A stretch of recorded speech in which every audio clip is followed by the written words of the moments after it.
All right, are you ready to finally crack the code on the IELTS listening test? Today, we are going to dive deep into one of the most common workplace scenarios you're going to face, and we're going to turn it from something that causes a lot of stress into a massive opportunity to score high. Let's jump right in. So, take a look at this. This one sentence, it's basically the secret blueprint for a huge chunk of the test. This is the exact instruction given to the people who write the exam. Two colleagues and three key topics: deadlines, reports, and training. Now, on the surface, that seems pretty simple, right? But trust me, this blueprint is absolutely packed with hidden clues about what you're really being tested on.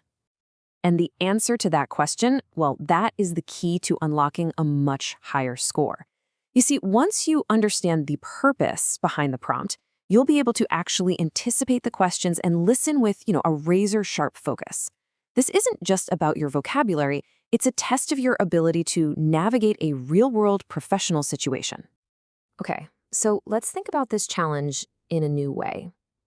This isn't just some random, meaningless conversation they've recorded. No way.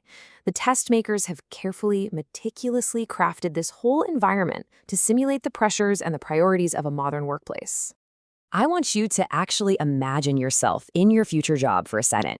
You're constantly listening to your manager, your teammates, and from that constant flow of conversation, you have to pull out the key actions, the firm deadlines, and all that critical information.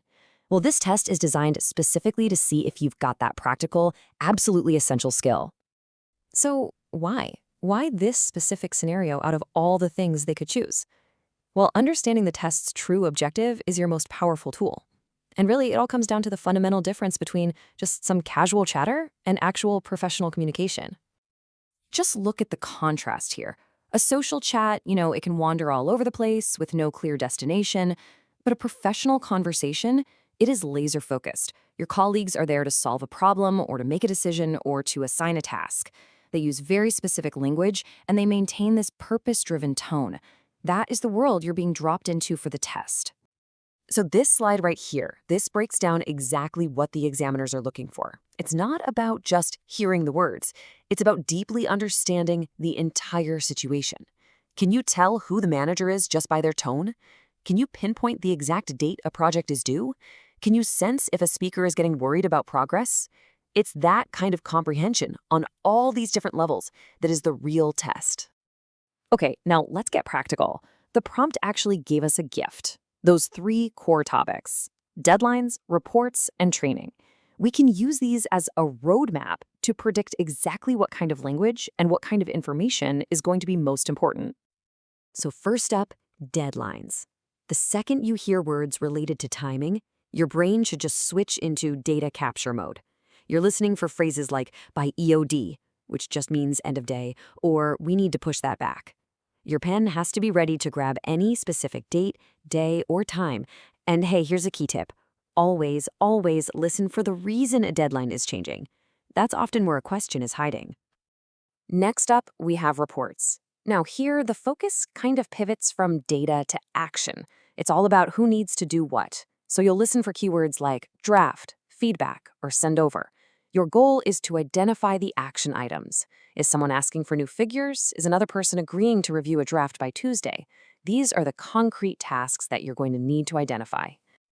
And finally, training sessions. This part is all about logistics. So when you hear words like workshop or sign up, you should immediately start listening for the classic who, what, where, when, and why. Where is the session being held? Is it mandatory? How do you register? The conversation is going to be filled with these crucial and very testable details. So, we've deconstructed the what and the why of the test. Now, let's build your how. How do you turn all of this knowledge into a winning strategy? The absolute key is to shift from being a passive hearer of words to becoming an active listener of goals. Here is a simple but, wow, an incredibly powerful three-step strategy. Number 1. Before the audio even starts, you read the questions and predict the vocabulary. If you see the word report, your mind should immediately preload words like draft, data, feedback. 2. As the audio begins, you immediately ask yourself, what is the goal of this conversation? Are they trying to solve a problem or are they just planning something? And 3, with that goal clear in your mind, you focus your attention like a laser on noting only the key data, the names, the numbers, and the actions that help them get to that goal. And this is the master skill you're actually building here: active listening. It's the difference between just letting the conversation wash over you and leaning in, anticipating where it's all headed. So when one colleague says, "I'm having a problem with these figures," your active listening brain doesn't just hear the problem. It immediately thinks, okay, a solution is coming. I need to listen for a proposed solution or maybe a request for an extension. You're already one step ahead.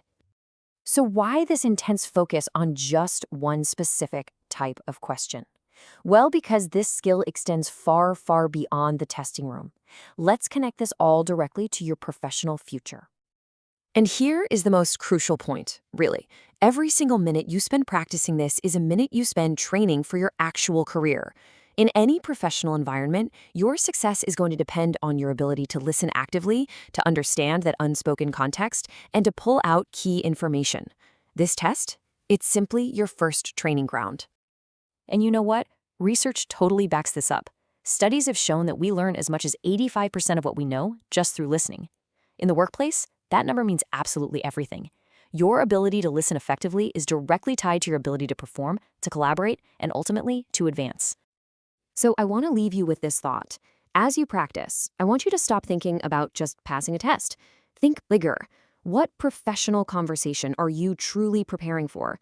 Is it your very first project meeting, a critical call with a client, maybe a performance review with your future boss? Frame your practice that way, and I promise every listening exercise becomes a meaningful step toward your real-world goals.